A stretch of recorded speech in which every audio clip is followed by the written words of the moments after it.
आज का जो पॉडकास्ट है वो मैं एक बेहतरीन शख्सियत के साथ लेने जा रहा हूँ जिन्होंने अपने बहुत कम उम्र में चीज़ों को बैलेंस करना सीख लिया।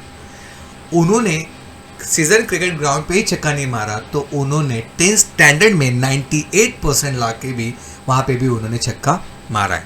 जो एक पुरानी कहावत है उसको भी उन्होंने फॉल्स स्टेटमेंट करके दिखा दिया है या फिर उनको गलत साबित करके दिखा दिया है। जो कहावत है वो कहावत क्या है? पढ़ोगे लिखोगे तो बनोगे नवाब, खेलोगे कूदोगे तो बनोगे खराब। तो इस चीज़ को भी उन्होंने बैलेंस कर लिया, उन्होंने स्टेटमेंट को फॉल्स करके बता दिया। तो आज का जो पॉडकास्ट है उस पॉडकास्ट में हम बहुत सारे क्वेश्चंस के बारे में बात करेंगे कि जो हमारे गेस्ट हैं दक्ष करके हैं, उन्होंने दक्ष सानी करके हैं, उन्होंने 10th स्टैंडर्ड में 98% कैसे लाए, वो मोबाइल से किस तरह से दूर रहे हैं, किस तरह से उन्होंने लैंग्वेज में उन्होंने पढ़ाई करी है जो बाकी के बच्चों को हेल्प हो जाएगा। ऐसे बहुत सारे क्वेश्चन के आंसर आज हम उनसे लेंगे। तो इस पॉडकास्ट के माध्यम से आपके लाइफ में बहुत सारे वैल्यूज ऐड करने जा रहे हैं हम लोग, और बहुत सारे बच्चे जो आगे आने वाले 10th के एग्ज़ाम देने वाले हैं उनको इस पॉडकास्ट से काफ़ी हेल्प होने वाली है। तो मैं चाहूँगा कि इस पॉडकास्ट को आप अंत तक देखिएगा। तो जो पेरेंट्स का एक डाउट होता है कि मेरे बच्चे मोबाइल से कैसे दूर रहे, इसका आंसर दक्ष ने मुझे दिया है।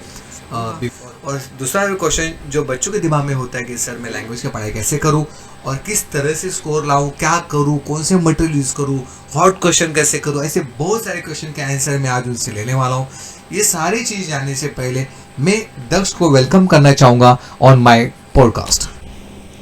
थैंक यू सर, मुझे बहुत अच्छा लग रहा है पॉडकास्ट पे आके। ओके ठीक है, तो बहुत सारे आंसर भी आपको देने ओके।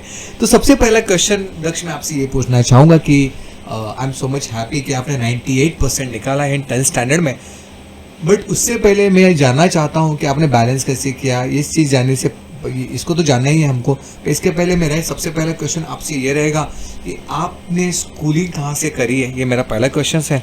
और स्कूल के जो टीचर्स है जो हर किसी के लाइफ में एक मेमोरी, एक बोलते हैं मेमोरी की तरह होते हैं, जो एक फिक्स मेमोरी होता है कि ज़िंदगी में हमेशा याद रहती है। इवन मुझे भी अभी मेरे टीचर्स याद रहते हैं। तो उन्होंने उनका योगदान कैसे रहा स्कूल और टीचर्स का, और टीचर के साथ बॉन्डिंग बनाना हेल्पफुल हो जाता है क्या? ये 2-3 क्वेश्चन जो स्टार्टिंग है। तो मैंने मेरी schooling national English high school से की है। ऑनेस्टली स्कूल ने मुझे बहुत सपोर्ट किया है in terms of sports and studies के मामले में उन्होंने मुझे रिवीजन में बहुत हेल्प किया, कॉन्सेप्ट्स ईजी करके दिया है। फॉर एग्जांपल मैं शाइनी टीचर का नाम लेना चाहूँगा जिन्होंने मुझे साइंस में स्पेशली बायोलॉजी में उन्होंने मुझे बहुत हेल्प किया है। ओके, तो मैं जानना चाहूँगा, देखो बहुत सारे बच्चों का बायोलॉजी में बड़ा दिक्कत होता है, मुझे पता है। तो साइंस में 3 पार्ट्स होते हैं शायद, एक फिजिक्स होता है, एक केमिस्ट्री होता है, एक बायोलॉजी होता है एसएससी में। जैसे हम उसको साइंस 1 और साइंस 2 भी बोलते हैं। सर बच्चे बोलेंगे सर ये फिजिक्स केमिस्ट्री कहाँ से आ गया?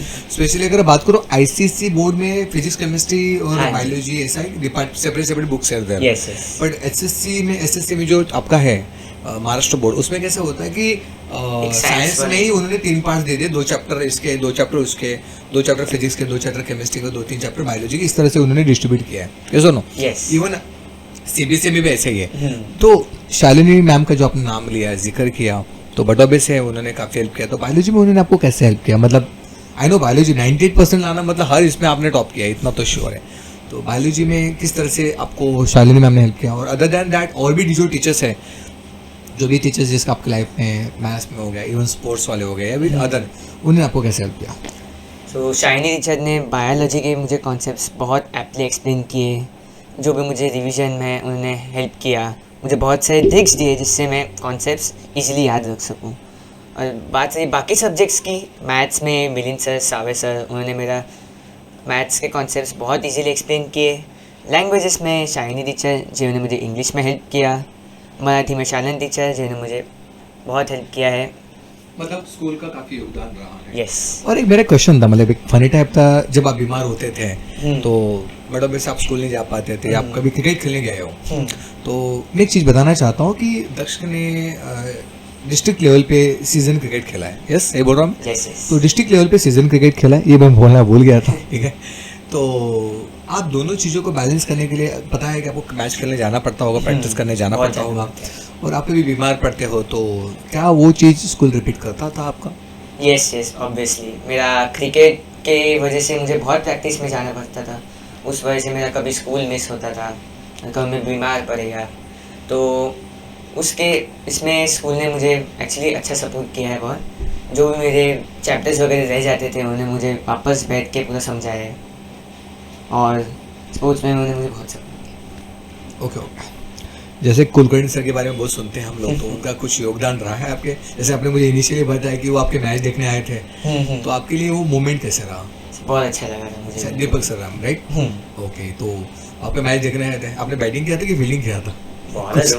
इसलिए तो बॉलिंग चलो ठीक है, कोई बात नहीं।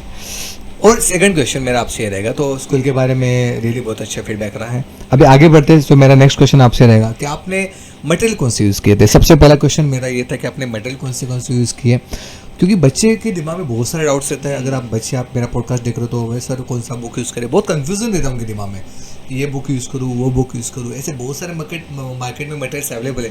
तो आपने कौन से मटेरियल को यूज़ किया था? कोई इंपॉर्टेंट बोर्ड क्वेश्चन वगैरह किया था, या किस तरह से थोड़ा सा मटेरियल को थोड़ा सा बताएंगे आप? मैं मटेरियल्स में तो मैंने मोस्टली टेक्स्ट बुक्स ही ज़्यादा प्रेफर किए थे, क्योंकि टेक्स्ट बुक्स ही टेक्स्ट बुक्स बहुत ज़रूरी होते हैं, नो डाउट से। अगर आप महाराष्ट्र टेक्स्ट बुक्स यूज़ करोगे तो उसी क्वेश्चंस को आप पूरा बार बार रिपीट करोगे, तो maximum questions coming from that text books and all, वो जरूरी। टेक्स्ट बुक्स एक मैंने लिया, फिर प्लस मैंने इंटरनेट से बाहर से मैंने क्वेश्चंस लिए थे। मतलब आपने इंटरनेट का यूज़ किया है? Yes. मैं मोबाइल पे आने वाला हूँ, पर उसके पहले ओके। तो और किस तरह से, या फिर उसमें और एक बच्चों में डाउट होता है ना, मटेरियल में आपने टेक्स्ट बुक्स को सॉल्व किया, और उसके बाद आप हॉट क्वेश्चन के लिए कैसे प्रैक्टिस करते थे, या फिर किस तरह से और मटेरियल यूज़ करते थे? हॉट क्वेश्चंस के लिए अगर मैं बोलना चाहूँ तो मैंने ऑनलाइन प्रेफर किया था। स्कूल ने मेरे बहुत सारे हॉट क्वेश्चंस कराए थे। मैंने आपका भी यूट्यूब चैनल प्रेफर किया था, मोस्टली ट्रिग्नोमेट्री के लिए मैंने प्रेफर किया था। मोस्टली ट्रिग्नोमेट्री, और भी क्वेश्चन थे बेटा वहाँ पे, ठीक है? उससे मुझे बहुत हेल्प हुआ था। ओके, ट्रिग्नोमेट्री के हॉट क्वेश्चंस। ओके, तो और एक चीज़ है जो इम्पोर्टेंट बोर्ड क्वेश्चंस जो होते हैं, बहुत सारे क्वेश्चन ऐसे होते हैं जो इम्पोर्टेंट होते हैं, तो वो आप उसमें आपने कुछ कैसे आपको हेल्प किया था important board questions? Important board questions के लिए भी मैंने बाहर से प्रेफर किया था, और आपने जो मुझे इम्पोर्टेंट बोर्ड क्वेश्चंस का शीट दिया था उससे मुझे बहुत हेल्प हुआ है। तो वो इम्पोर्टेंट है। उसके बाद हम आगे बढ़ेंगे जो रिवीजन होता है। तो जहाँ तक मैं समझता हूँ कि रिवीजन बच्चों के लाइफ का सबसे इम्पोर्टेंट पार्ट होता है, और बहुत सारे बच्चे रिवीजन नहीं करें, लेक्चर हो गया, ख़त्म हो गया। अगर देखो most of the time 10 start कब होता है? एक्चुअली मेरे को लगता है 10 स्टार्ट होता है mid of 9th, right? Yes. Mid of 9 चालू कर देते हैं। मतलब मंथ बता सकते हैं आप कौन सी मंथ में चालू होता है? मंथ नॉर्मली तो फरवरी मार्च से ही करते, कभी फरवरी मार्च, तो उससे पहले 1-2 चैप्टर हो जाते हैं। Yes. आप कोई क्लास जाते हो या फिर स्कूल में, तो मुझे नहीं पता स्कूल के क्या पैटर्न होता है, पर शायद उस पीरियड में वो खत्म हो जाता है। ओके, तो वो जो खत्म होता है, तो जो पहला चैप्टर आपका लगता है सिंपल इक्वेशन ही है, शायद क्वाड्रेटिक इक्वेशन है, जो भी है सिंपल है, क्वाड्रेटिक इक्वेशन है। सबसे एग्जाम्पल ट्रिग्नोमेट्री जो पहले पढ़ा दिया है, तो 6 महीने के बाद याद कैसे रहेगा बच्चों? मतलब समझ रहे हो ना कि after 6 month how to memorise this part, ये सबसे बड़ा क्वेश्चन है। तो इसके लिए रिवीजन का पार्ट इंपॉर्टेंट हो जाता है कि आपको रिवीजन करते रहना है, बार बार वो चीज़। रिवीजन एक तरह से एक टेक्निक होता है कि बच्चों को उस चीज़ को रिकॉल कैसे करना है। Yes. तो बच्चे खुद से रिवीजन करना ज़रूरी है कि आपने रिवीजन के लिए कुछ और एक ट्रिक या मेथड यूज़ किया था? Revision, first of all revision तो खुद से ही सबसे ज़्यादा करना ज़रूरी है। फिर रिवीजन के लिए हम लोग बाकी चीज़ें भी प्रेफर कर सकते हैं, जैसे इंटरनेट हो गया, बाकी फिर बुक्स हो गए। और रिवीजन के लिए आपने जो मुझे महा रिवीजन सेशन दिया था, उससे मुझे बहुत ज़्यादा हेल्प हुआ है। ओके, तो महा रिवीजन सीरीज को, महा रिवीजन जो आपने बोला वर्ड एग्जैक्टली है क्या? क्योंकि बहुत सारे जो मेरे यहाँ पे बच्चे देख रहे हैं, तो वो क्वेश्चन पूछेंगे कि महा रिवीजन क्या है, थोड़ा सा उसको इलेबोरेट करोगे आप महा रिवीजन को? एग्जाम्पल लेना चाहूँगा ट्रिग्नोमेट्री का ही। आपने मुझे एक शीट प्रोवाइड किया था जिसमें फर्स्टली शॉर्ट नोट्स वगैरह दिए थे, टिप्स एंड ट्रिक्स दिए थे कि कैसे सॉल्व करना है, और इजीली फॉर्मूलेज दिए थे। फिर बाद में आपने बहुत सारे क्वेश्चंस उसमें ऐड किए थे, जो इजी भी थे, डिफ़िकल्ट भी थे, कुछ हॉट क्वेश्चंस भी थे। तो उसके नीचे थोड़े लाइंस दिए थे जिसमें हम लोग अपना आंसर लिख सकते हैं। मैंने वो सब सॉल्व करके आपको दिया था। फिर आपने उसमें क्रॉस चेक करके एक आध दो मेरी गलती निकाली थी, फिर मैंने उस पर वर्कआउट किया और मुझे फिर अच्छे रिजल्ट्स आए। तो देखो यार, जहाँ तक मेरे को समझ में आ रहा है, मैं कंक्लूजन देना चाहूँगा कि महा रिवीजन सीरीज क्या था कि एक शीट था, मुझे करेक्ट करिएगा if I am wrong then, right?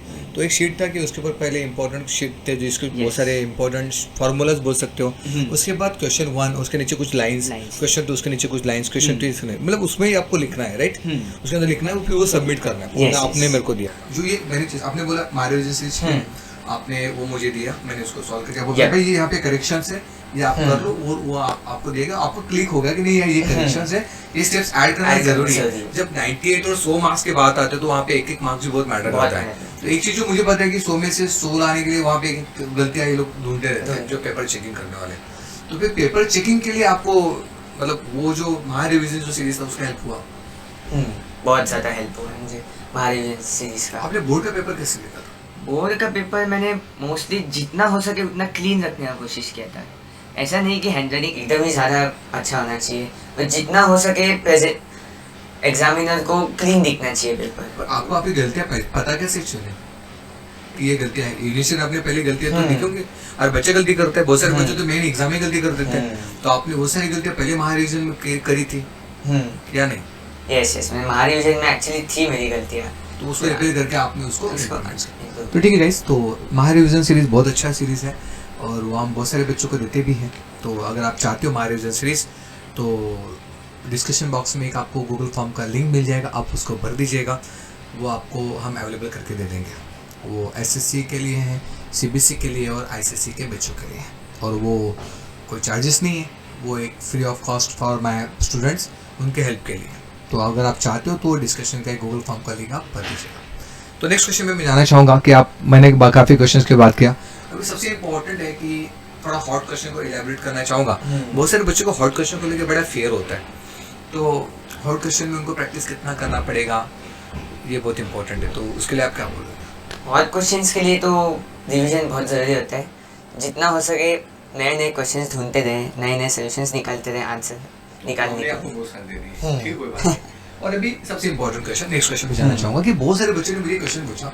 एक स्टूडेंट है अपना कि उन्हें बोला कि उसको 94 कुछ आए हैं 10th स्टैंडर्ड में, और ही टोल्ड मी दैट कि सर लैंग्वेज में कैसे है, ये क्वेश्चन पूछना है।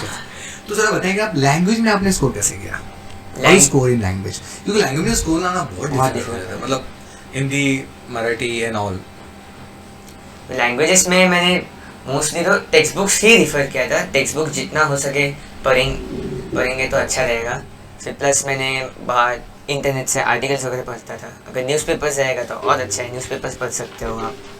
और जितना हो सके नए नए वर्ड्स ढूंढते रहे और आंसर्स। तो मतलब इस तरह से आपने हॉट क्वेश्चन के बारे में किया, ठीक है। तो अभी तक बच्चे यहाँ तक हमको समझ में आया कि दक्ष ने बोला कि रिवीजन इम्पोर्टेंट है, दक्ष ने बोला कि लैंग्वेज के लिए आपने बुक्स वगैरह भी पढ़े थे, मुझे जैसे बिफोर पॉडकास्ट आपने मुझे बताया था कि अलग अलग बुक्स पे भी रीडिंग किया था। तो वो भी एक है, मतलब अदर देन एक्स्ट्रा रीडिंग, वो रीडिंग इज इम्पोर्टेंट। तो इंग्लिश लैंग्वेज में ग्रामर ही समझ में नहीं आता कि राइट क्या रॉन्ग क्या है, ठीक है ना। तो लैंग्वेज में आपको स्कूल ने हेल्प कैसे किया था? लैंग्वेज में स्कूल ने मेरा ग्रामर में मुझे बहुत हेल्प किया था। जहाँ पर मुझे गलतियाँ हो रही थी उन्होंने मुझे समझाया। राइटिंग स्किल्स में उन्होंने मुझे बहुत सारे क्वेश्चंस दिए, मैंने वो सॉल्व किए थे, उस हिसाब से मुझे बहुत हेल्प हुआ। तो जितना हो सके ग्रामर, राइटिंग स्किल्स इस पे ज़्यादा फोकस करें कि मोस्टली मार्क्स उसमें मिलते हैं। ओके चलो ठीक है, तो सीधा पेपर ही बता रहा है ऐसा लग रहा है, ठीक है। ओके चलो कोई बात नहीं। तो मेरा नेक्स्ट क्वेश्चन आपसे थोड़ा फनी टाइप है, क्या आपने स्पोर्ट्स के लिए स्कूल बंक किया था? सर बंक वंक तो नहीं किया था सर, बट कभी प्रैक्टिस के लिए स्कूल मिस होता है तो स्कूल मुझे सपोर्ट करता था। ठीक है, तो बंक वंक आपने किया नहीं, बट ऑब्वियसली यार आप टॉपर में आते हो तो बंक कैसे कर सकते हो, बट स्कूल ने आपको हेल्प किया था उसमें। चलो वेरी गुड, और बहुत अच्छा क्वेश्चन था। और एक फनी क्वेश्चन लेना चाहूँगा कि आपको क्रिकेट, जैसे आपने सीजन क्रिकेट में डिस्ट्रिक्ट लेवल पे खेले हो, तो आपको क्रिकेट पसंद है कि पढ़ाई पसंद है? वो मैं सर अभी बीच में डिसाइड नहीं कर सकता। मोस्टली तो दोनों ही मुझे अच्छे लगते हैं ज़्यादा। तो जब आप क्रिकेट खेलते हो तो आप पढ़ाई के बारे में सोचते हो? बिल्कुल। पढ़ाई खेलते हो तो क्रिकेट के बारे में सोचते हो? क्या आपकी क्या थॉट प्रोसेस है? नहीं, ये बिल्कुल नहीं करना चाहिए। क्रिकेट के टाइम पे क्रिकेट ही खेलो और पढ़ाई के टाइम पे सिर्फ पढ़ाई करना चाहिए। अपना फोकस डाइवर्ट नहीं होना चाहिए दूसरी जगह पे। बहुत इंपॉर्टेंट लेसन है, आप इसको नोट कर सकते हो। मैं तो चाहूँगा आप नोटबुक लेके बैठ जाओ, बहुत सारी चीज़ आपको सीखने मिलती है। तो सबसे पहला जो क्वेश्चन दक्ष ने ये कहा कि जब वो क्रिकेट खेलता है तो उसको पढ़ाई के बारे में ध्यान नहीं होता है, और जब पढ़ाई करता है तो क्रिकेट के बारे में ध्यान नहीं होता है। ये क्लियर विजन होना बहुत जरूरी है। मतलब मेरे को भी आज आपसे सीखने मिल रहा है कि अगर मैं एक चीज़ कर रहा हूँ ना तो मैं दूसरी चीज़ में फोकस नहीं होना चाहिए। तो मैं आपको बताना चाहता हूँ कि जब इसका रिजल्ट आया था, ये क्रिकेट खेल रहा था, शायद इसको खुद को पता नहीं था इसका रिजल्ट आया था करके, इनके पापा ने मुझे मैसेज डाला कि यार मुझे 98 आया। तो पहली बात तो मैं परेशान हो गया, इतना कैसे आ गया इसको। आई एम एक्सपेक्टिंग कि 90+ जाएगा बच्चा, पर 98 मतलब कुछ ज़्यादा नहीं हो गया। तो ठीक है, तो ये बहुत अच्छा लेसन है बेटा, आप लीजिएगा। अगर आप पढ़ रहे हो तो फिर खेलने के बारे में नहीं सोचना, अगर आप खेल रहे हो तो फिर पढ़ने के बारे में नहीं सोचना है। तो फिर इसी के साथ ही कनेक्ट कर देता हूँ क्वेश्चन को कि आपने डे को कैसे शेड्यूल किया था?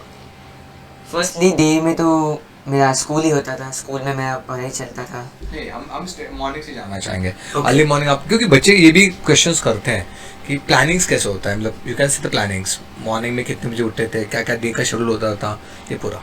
एग्जैक्टली बोलना चाहूँगा तो मॉर्निंग मेरा 7 को स्कूल होता था, उससे 1 घंटा पहले मेरा सब नाश्ता वगैरह हो गया, फिर टाइम मिलता था तो मैं स्टडीज़ में मेरा फोकस करता था। फिर स्कूल जैसे ही हो गया मेरा 12-1 के आसपास में, मैं आता था तो खाना खाता था और फिर ट्यूशन्स को रिविजन कर जाता था। ठीक है, चलो ट्यूशन पे आ चुके तो आप, मैं जानना चाहूँगा कि ट्यूशन का इम्पोर्टेंस कितना होता है, क्योंकि स्कूल में तो काफ़ी चीज़ आपने बताई कि कराई जाती है, Yes. तो ट्यूशन में और कितना हेल्प हो जाता है, और कौन से ट्यूशन में तो आपने किसने कैसे हेल्प किया? मैक्सिमम पार्ट तो मेरे स्कूल में ही हो गया था, बट एक्स्ट्रा रिविजन्स के लिए, एक्स्ट्रा क्वेश्चंस के लिए मैंने गुरुकुल क्लासेस ज्वाइन किया था। गुरुकुल क्लासेस ने मुझे बहुत हेल्प किया है उसमें। रावत सर ने मुझे बहुत हेल्प किया है in terms of science, maths, उन्होंने मुझे कॉन्सेप्ट्स बहुत अच्छे से एक्सप्लेन किए हैं। फिर सुषमा मैम, उन्होंने मुझे लैंग्वेजेस में अच्छा हेल्प किया है, और ना मैडम जी ने मुझे मोटिवेशनल सपोर्ट दिया है बहुत, और बाकी टीचर्स ने भी मुझे बहुत हेल्प किया।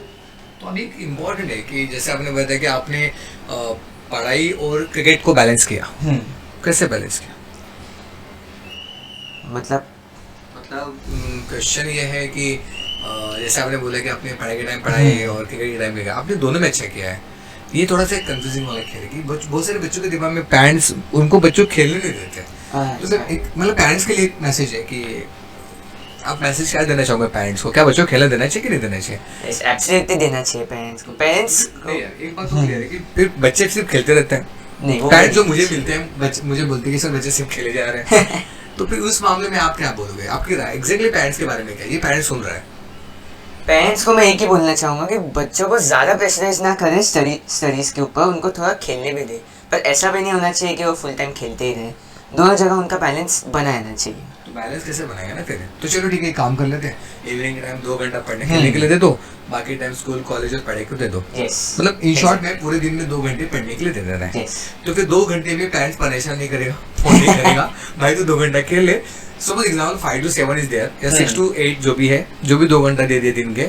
और जैसे जैसे ड्यूरिंग एग्जाम, मेरे को एक बच्चे ने बहुत अच्छा क्वेश्चन पूछा कि ड्यूरिंग एग्जाम खेल सकते हैं क्या?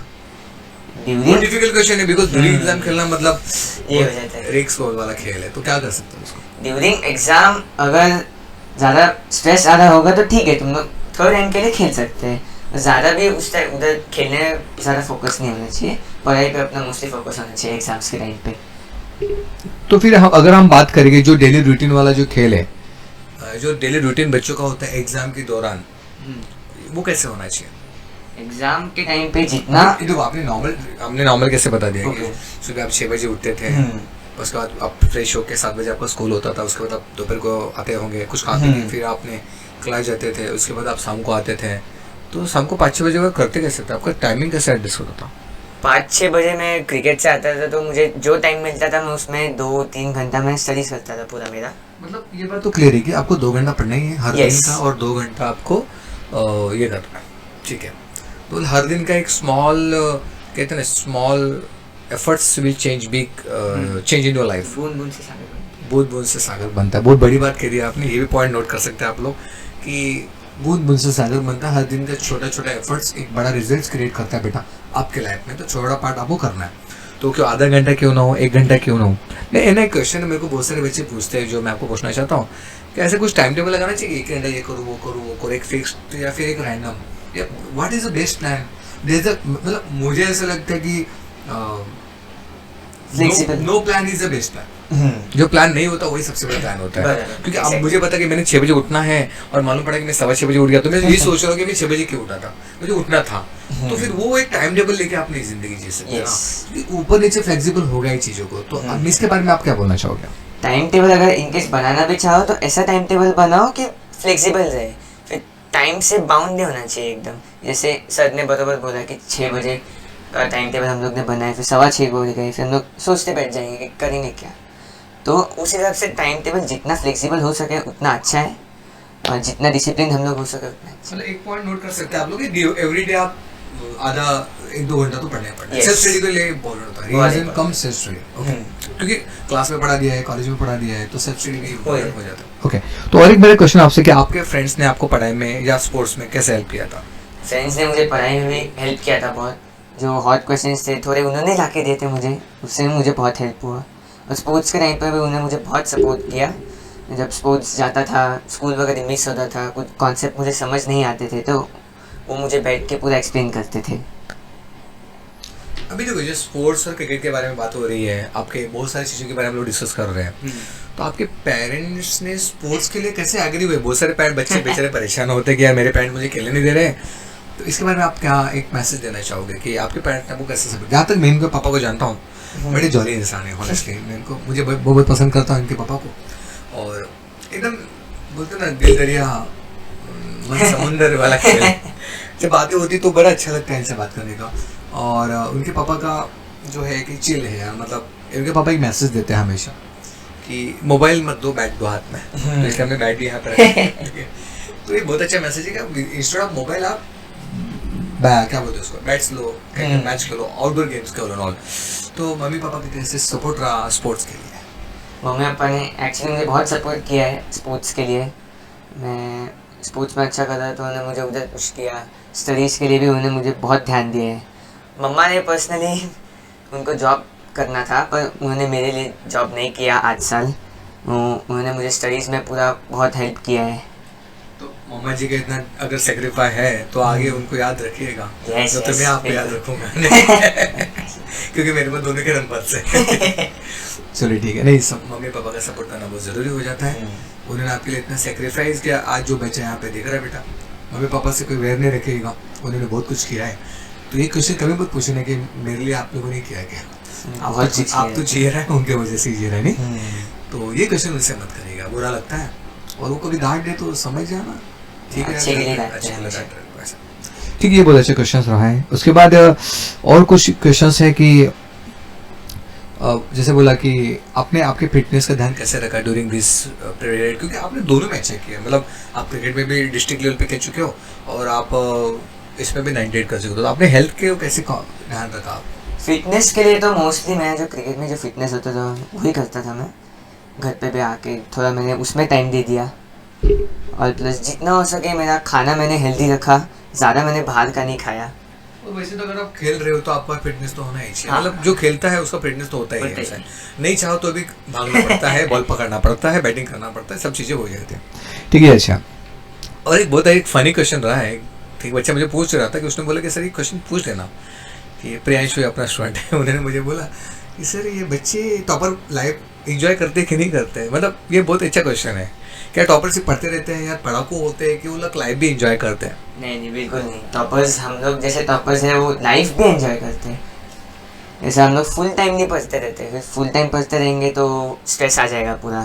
तो इसलिए हम लोग थोड़ा बाहर कभी घूमने चले गए, कभी हम लोग ने एक्स्ट्रा एक्टिविटीज़ कर ली, और साथ ही साथ हम लोग ने पढ़ाई में भी बहुत फोकस किया। तो मतलब लाइफ एंजॉय करते हैं, पढ़ते भी हैं, सब कुछ कीजिए। वही तो मैंने स्टार्टिंग में जो बोला था कि चीज़ों को बैलेंस करना सीख लिया है। तो बोलते हैं ना वर्क लाइफ जो बोला जाती है बैलेंस नहीं होता है, सब होता है, करने आना चाहिए। तो मोबाइल का टाइम थोड़ा कम कर दो तो चीज़ें और बैलेंस हो जाएगी। तो इसी क्वेश्चन पे आना चाहूँगा कि आपने सोशल मीडिया को किस तरह से इस्तेमाल किया, क्या आपने किया, नहीं किया, मोबाइल से दूर रहे, साथ रहे? क्योंकि आप जो 2-3 चीज़ें बोल चुके हो कि मैंने इंटरनेट से क्वेश्चन ले, तो अब इतना तो है कि आप मोबाइल से कनेक्टेड तो हो ही हो। तो आपने मोबाइल्स को किस तरह से यूज़ किया, सोशल मीडिया? मोबाइल्स का तो सोशल मीडिया का बात करूँ तो मैं नॉर्मली सोशल मीडिया से तो दूर ही था, बट मैंने बाकी स्टडीज़ वगैरह के लिए मैंने मोबाइल का बहुत यूज़ किया है। जैसे गूगल हो गया, ChatGPT हो गया, बहुत सारे मैंने ऐप्स का यूज़ किया है मेरे स्टडीज़ में। कोई मुझे मैथ्स के कॉन्सेप्ट नहीं समझ आते थे, मुझसे मैंने सर्च किया, मुझे मिले, मैं सॉल्व किए। और मोबाइल के लिए मैं एक ही बोलना चाहूँगा कि जितना हो सके सोशल मीडिया से दूर रहे ये पीरियड ऑफ टाइम के लिए, क्योंकि हम लोग का फिर ब्रेन पूरा डिस्ट्रैक्ट हो जाता है। सो जितना हो सके दूर रहे, मोबाइल का सदुपयोग करें, मैं अच्छे यूज़ करें। मतलब क्वेश्चन लेने के लिए, अच्छे लेक्चर्स लेने के लिए ले लीजिए, उसके बाद फिर उसको धीरे से इंस्टाग्राम में न घुसे, हाँ, धीरे से व्हाट्सअप में न घुसे। हाँ, ये बहुत अच्छा मैसेज रहा है कि जितना मतलब ऐसा नहीं कि वो खराब होता है, उसको यूज़ करना आना चाहिए। जैसे हथियार है, हम लोग भाजी काटते हैं तो उसका गलत इस्तेमाल भी हो सकता है, पर भाजी काटने is not a bad and all, Yes. तो वही बहुत ज़रूरी हो जाता है। नहीं, बहुत अच्छा क्वेश्चन है। और एक जानना चाहते हैं कि ड्यूरिंग प्रिपरेशन टीचर के साथ रिलेशन आपके कैसे थे, और आप ब्रेक लेते थे क्या? ब्रेक टीचर्स के साथ तो मेरा रिलेशंस बहुत अच्छा था। एक है कि बॉन्डिंग बहुत अच्छा होना चाहिए टीचर्स के साथ, कि फिर टीचर्स भी एकदम इजीली हम लोग को एक्सप्लेन कर सकते हैं, हम भी उनके साथ कंफर्टेबल रहते हैं। और ब्रेक्स एक्चुअली बहुत इंपॉर्टेंट है, क्योंकि हम लोग पूरा टाइम पढ़ते रहेंगे, जैसे मैंने पहले भी बोला, स्ट्रेस आ जाता है, फिर हमें पढ़ने का मन नहीं करता। तो जितना हो सके पढ़ो, बट एक टाइम पे ऐसा लग रहा रहेगा कि स्ट्रेस हो रहा है तो थोड़ा टाइम का ब्रेक लो, जैसे 15-20 मिनट्स का ब्रेक हो गया, फिर उसके बाद हम लोग फिर पढ़ने लिए। मैंने वही फार्मूला मेरे लाइफ में यूज़ किया, तो मुझे अच्छे ये पॉइंट नोट करना चाहिए आप लोगों को, एक small break between this period and all. और एक चीज़ है, बहुत हाइक क्रिएट किया जाता है कि 10th स्टैंडर्ड बोर्ड है, बहुत डिफिकल्ट है, हाइक बोलते हैं, हाइक ही बोलते हैं ना उसको, हाइप बोलते हैं, हाइप क्रिएट किया जा रहा है कि यार बोर्ड एग्जाम है, डिफिकल्ट है। तो आप इसके बारे में क्या बोलना चाहोगे? 10th स्टैंडर्ड ऐसा मैं बोल सकता हूँ कि डिफ़िकल्ट नहीं है, बट बहुत इंपॉर्टेंट स्टेप है हमारी लाइफ के लिए। सो 10th स्टैंडर्ड को जितना सीरियसली हो सके उतना ले, पढ़ाई पे फोकस रखे, बट मतलब ऐसा नहीं होना चाहिए कि पढ़ाई पढ़ाई पढ़ाई पूरा स्ट्रेस ले ले। एक लिमिटेड टाइम तक पढ़ाई किया, हो गया, फिर हम लोग थोड़ा एक्स्ट्रा करिकुलर एक्टिविटीज़ पे भी ध्यान दें, जिससे हमारा पर्सनल ग्रोथ भी हो और हम थोड़ा फ्री भी रहें। और एक क्वेश्चन मैं पूछना चाहता हूँ, बहुत सारे एवरेज बच्चे भी यहाँ पे जो पढ़ाई पे थोड़ा कम ध्यान होता है, खेलने पे भी कम ध्यान होता है, इसलिए शायद उनको एवरेज बोला जाता है। तो ठीक है, कोई बात नहीं। तो एवरेज बच्चे स्पोर्ट्स और स्टडी को बैलेंस कर सकते हैं? यस, बिल्कुल कर सकते हैं। अगर उन्हें स्टडीज़ और स्पोर्ट्स या एक्स्ट्रा करिकुलर एक्टिविटीज़ पे उन्हें अगर फोकस किया तो ज़रूर वो लोग भी टॉप कर सकते हैं और स्पोर्ट्स के इसमें भी अच्छा परफॉर्म कर सकते हैं। तो उन्होंने किस तरह से चीज़ों को फास्ट मेमोराइज करनी चाहिए? देखो, मेमोराइज तो जो पूरा के लिए वो IQ लेवल पे डिपेंड करता है। अगर आपको उस चीज़ में मन नहीं लग रहा है तो फार्मूला नहीं आ रहा तो आप क्वेश्चन कैसे बनाओगे? तो पहली बात तो मन लगना चाहिए। यस। तो हमारे गीता में इस पे लिखा गया कि अध्ययन चिंतन मनन is the process of the preparation. पहले अध्ययन करना है, समझना है, बाद में चिंतन करना है, सोचना है, बाद में मनन करना है, मेमोराइज करना है। यस। ये मेमोराइज वाला खेल है। एक बच्चे ने मुझे पूछा था कि आप मेमोराइज कैसे कर लेते हो? मेमोराइज में क्वेश्चन आंसर इतना डिटेल में 98 लाना आसान नहीं है बेटा, बहुत बड़ी बात है। मेमोराइज करने के लिए ही रिवीजन एक्चुअली बहुत ज़रूरी हो जाता है। ऐसा घूम फिर के हम लोग मार हाँ। के जाते हैं। तो मैंने आपको गूगल फॉर्म डाल के रखा है, लिंक डाल दीजिए, आपको माय रिवीजन का भी सीरीज मिल जाएगा। ओके, तो वो हेल्प हो जाएगा। मतलब उसका बार बार चीज़ें रिपीट करोगे तो आपके लिए वो चीज़ें आसान दिमाग में बैठ जाती है, फिर वो चीज़ दिमाग में बैठ जाती है। ओके, तो बहुत सारे क्वेश्चन के आपने आंसर करे हैं। तो अभी एक जो इम्पोर्टेंट है, सोशल मीडिया का आपने क्वेश्चन दे दिया है। अब मैं एक क्वेश्चन आपसे पूछना चाहता हूँ कि along with studies, along with crickets, extra curricular आप क्या करते थे? अलॉन्ग विथ स्टडीज़ कभी मेरा ऐसा मन किया, बुक्स रीडिंग किए मैंने, कभी मैं स्केच करता था बैठ के। Drawing vying? हाँ, सिंपली ड्राइंग, ज़्यादा भी नहीं। बाकी भी मेरा स्पोर्ट्स में ही रहता था मोस्टली तो। और फिर टाइम स्पेंड करने के लिए कुछ क्रिएटिव चीज़ें करता था मैं। अच्छा, जो ड्यूरिंग 10th स्टैंडर्ड कभी आपको स्ट्रेस फील किया आपने? यार प्रेशर है यार, बहुत लोग बोले बोर्ड है बोलते होनेस्टली ना, अगर समझो हम बाहर सोसाइटी में खेलने जाते, ए बच्चा तू 10th स्टैंडर्ड भाई तू खेलने क्यों आया है? तो इसका रिप्लाई कैसे था? स्ट्रेस को how to manage stress? Stress तो एक्चुअली मुझे होता था कभी कभी, बट स्ट्रेस अगर लेंगे तो बराबर नहीं चलेगा। इसलिए जितना हो सके अपना माइंड काम रखे, हम लोग जितना हो सके फ्री रहे, जितना हो सके फोकस्ड रहे। जैसे मैंने बोला कि पढ़ाई के टाइम पे पढ़ाई और क्रिकेट के टाइम पे क्रिकेट, तो उस अगर ये फंडा अप्लाई करेंगे तो स्ट्रेस भी कम ही आता है और फिर हम लोगों को अच्छा लगेगा फिर। और एक सबसे इम्पोर्टेंट क्वेश्चन कि स्ट्रेस लेना चाहिए पर इतना भी ना ले लो कि हाँ। आप डिप्रेशन में चला है, हाँ। कोमा में नहीं जाना चाहिए। तो ले चिल रहो, पर हर एक चीज़ करो। मेरे को लगता है कि महार रिवीजन सीरीज अगर आप करोगे तो उसमें आपको काफ़ी हेल्प हो जाएगा, आपको खुद को पता चलेगा क्या हो रहा है। बहुत सारे बच्चों को खुद को पता नहीं होता कि मेरे को कितना आता है। ठीक है, वो बहुत अच्छा क्वेश्चन है। और एक क्वेश्चन पूछना चाहता हूँ, बड़ा अंदर से आ रहा है मेरा क्वेश्चन, कि जो हम पढ़ते हैं, आप ट्रिको बोल लो या अभी हाल ही में आप मैट्रिसेस पढ़ रहे हो, यस, तो इसका यूज़ कहाँ पे होता है? ट्रिगो वगैरह का तो यूज़ सैटेलाइट्स में हो गया, शिप नेविगेटिंग में हो गया, ये सब जगह पे बहुत इंपॉर्टेंट फील्ड्स में होता है। मैट्रिसेस का बोलूँ तो नेटफ्लिक्स के एल्गोरिथम में ही यूज़ होता है मैट्रिसेस का भी तो। अच्छा, जितना मुझे पता है। नेटफ्लिक्स के एल्गोरिदम में भी मैट्रिसेस होता है। Yes. मतलब बहुत सारे बच्चों को होता नहीं कि यार मैथ्स पढ़ के फायदा क्या है, ये साइंस पढ़ के फायदा क्या है, तो उसका फायदा मतलब इसका रियल लाइफ में यूज होता है। बहुत हाँ, सैटेलाइट्स वगैरह में वहाँ पे भी उसका यूज वगैरह हो जाता है। और कहाँ पे यूज कर सकते हैं आप? हिस्ट्री, ज्योग्राफी या और कोई सब्जेक्ट्स? इंग्लिश का तो पता चल ही जाता है। इंग्लिश लैंग्वेज का तो नॉर्मली यूज ही होता ही है। हिस्ट्री ज्योग्राफी का स्पेसिफिकली मैं नहीं बोल सकता हूँ। पर हिस्ट्री पता चलता है ना कि हाँ, कहाँ पे था, yes. कौन थे, मतलब किसने दादा साहब फाल्के एंड ऑल, ये सब चीजें इंक्लूडेड होती है। हिस्ट्री में बहुत सारी चीजें हम पढ़ते हैं, ज्योग्राफी है, सब पूरा वर्ल्ड का हिस्ट्री पढ़ते हैं, तो वो सारी चीज़ वहाँ पे हो जाती है। आपके लाइफ में आपके सबसे बड़े इंस्पिरेशन कौन थे? लाइफ में सबसे बड़े इंस्पिरेशन तो मेरे फादर और मदर थे। बाकी लोगों को जगह नहीं उसमें? नहीं, वैसा नहीं। तो पापा जी पार्टी दे दीजिएगा। आपके बारे में बातें हो रही है। और कोई inspiration other than mom dads? वो तो बड़े ऑब्वियस सबके होते हैं, उसके अलावा कौन और क्यों? अगर मैं क्रिकेट की बात करूँ तो क्रिकेट की बात करेंगे तो रविचंद्रन अश्विन सर मेरे बहुत बड़े इंस्पिरेशन रहे। वो खुद एक इंजीनियर भी है और प्लस एक बहुत जाने माने क्रिकेटर है, हमारे इंडियन टीम के ही क्रिकेटर है। तो विराट के बारे में क्या सोचा, सचिन सर के बारे में क्या सोचा? वो भी, उनको तो मैं एडमायर करता ही हूँ हमेशा। ओके, तो ये सब मोटिवेशन है। Other than sports, education fields में, जैसे एजुकेशनल फील्ड्स में ऐसे हमारे मंगलयान मिशन के जो डायरेक्टर रहे के सिवान, उनको मैं बहुत बड़ा मैं इंस्पिरेशन मानता हूँ। डॉक्टर APJ कलाम जिन्होंने हमारे बहुत सारे मिसाइल्स डेवलप करने में मदद की। जैसे मिसाइल मैन भी बोला जाता है। यस। ओके, तो विराट कोहली हो गया, APJ अब्दुल कलाम जी हो गए, डॉक्टर नंबी जी हो गए, यस, ये सारे आपके मोटिवेशनल रहे। ओके, तो अभी बहुत सारे क्वेश्चंस के आंसर आपने दिए, तो एक इम्पोर्टेंट क्वेश्चंस मैं पूछना चाहूँगा कि बहुत सारे बच्चों को शायद मैं एक्सपेक्ट कर रहा हूँ कि आपको आपके क्वेश्चन के आंसर मिल चुके हैं, तो एक मेरा आखिरी क्वेश्चन आपसे ही रहेगा, या आखिरी है उसके 1-2 क्वेश्चन मैं ले सकता हूँ कि आप अभी फिलहाल आप 10 पास हो चुके हो, अभी आप 11 में जा चुके हो, आप 11 में कौन से स्ट्रीम से पढ़ रहे हो और क्या पढ़ना चाहते हो और आगे आपने क्या सोचा है? 11 तो अभी मैं आपसे ही पढ़ा है, फिजिक्स, केमिस्ट्री, मैथ्स और CS, और मैं मतलब साइंस स्ट्रीम से पढ़ रहा हूँ। Yes, okay, stream science. Okay, science stream लिया है मैंने, उसके और मेरा गोल है कि मैं IIT बहुत अच्छे स्कूल से पास करूँ, क्रैक करूँ। मतलब जेई करके आप IIT जाना करते हो? यस। तो कौन से IIT का प्लान कर रहे हो आप? मैं बॉम्बे को ही बिलोंग करता हूँ, तो मैं मोस्टली IIT बॉम्बे ही प्रेफर करूँगा।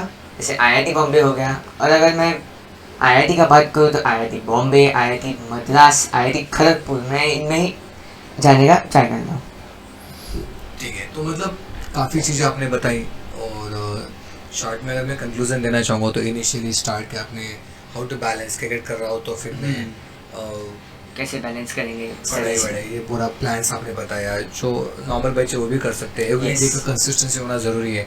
माहिर रिविजन के बारे में आपने बात करी, और पेरेंट्स मोटिवेशन या अदर थिंग्स आर इम्पोर्टेंट्स है, तो बहुत सारे क्वेश्चंस आपने दिए। तो आज एक लास्ट मेरा क्वेश्चन आपसे ये रहेगा कि आप इस पॉडकास्ट के माध्यम से बच्चों और पेरेंट्स को क्या मैसेज देना चाहोगे?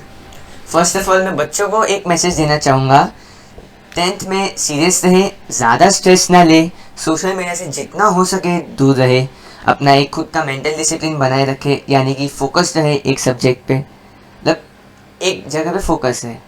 पढ़ाई के टाइम पढ़ाई का ही सोचे, क्रिकेट के टाइम मतलब बाकी एक्टिविटीज़ के टाइम पे उसी चीज़ का सोचे, पढ़ाई को बीच में लाना है।